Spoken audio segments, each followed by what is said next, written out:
नून लीगी हुकूमत जब भी आई इनकी कोशिश होती है कि सहाफत का गला घोंटा जाए। एडिटर इन चीफ आमिर जिया का कहना है कि ऐसे हटकंदों से बोल न्यूज़ को फर्क नहीं पड़ता। सहाफ़ी ऐसे हटकंदों से ना पहले दबे हैं ना अब दबेंगे। नून जो एक हुकूमत है, हमेशा जब भी वो इक़्तिदार में आती है तो उसकी पहली कोशिश ये होती है कि जी सहाफत का गला घोटा जाए, सहाफियों को जो है तो खरीद लिया जाए या उनको दबा दिया जाए। तो उस पर इनकी खबर जो है वो मुस्तनद भी होती है और उसमें किसी किस्म की सनसनीखेज़ी नहीं होती।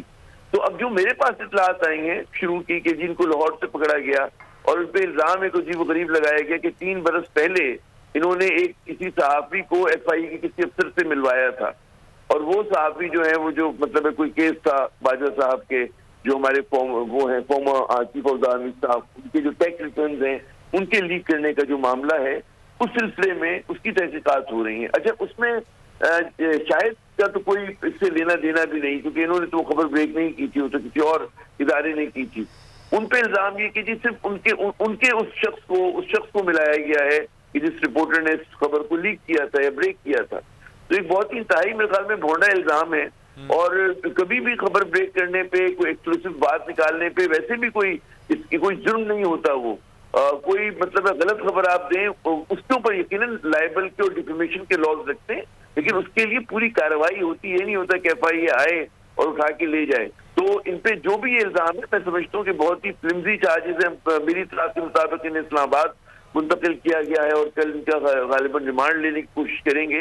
तो इंतहाई काबिल मुजम्मत है ये बात और मैं ये समझता हूँ कि ये एक कंटिन्यूएशन है, एक तसलसल है आज़ादी सहाफत का गला घोटने का, और ये पहली मरतबा नहीं किया है। नून लीग जो मुझे हैरत होती है कि इसमें पाकिस्तान पीपल्स पार्टी जैसी जमातें भी इत्तेहाद में शामिल हैं जिनके जमहूरी क्रीडेंशियल्स हैं, उनको भी इस चीज़ को देखना चाहिए कि क्या सूरत हाल है। दीगर जमातें भी शामिल हैं। तो मेरे ख्याल में बहुत ज्यादती हुई है, लेकिन जो सहाफ़ी हैं वो इस किस्म के हथकंडों से न कभी पहले दबे हैं और झुके हैं, न अब दबेंगे। अगर आपको हमारी ये वीडियो पसंद आई है तो लाइक पर क्लिक कीजिए।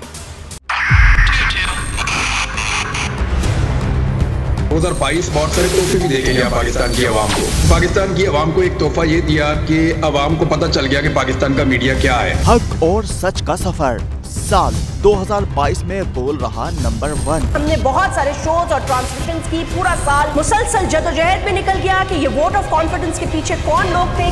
तोड़े रेटिंग के सभी रिकॉर्ड। सोशल मीडिया पर भी सबसे ज्यादा तेजी से 2.4 बिलियन व्यूज का संगे मील अबूर किया।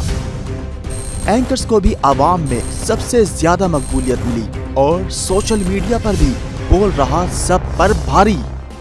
सब्सक्राइब करें और बेल दबाएं ताकि कोई खबर रह न जाए।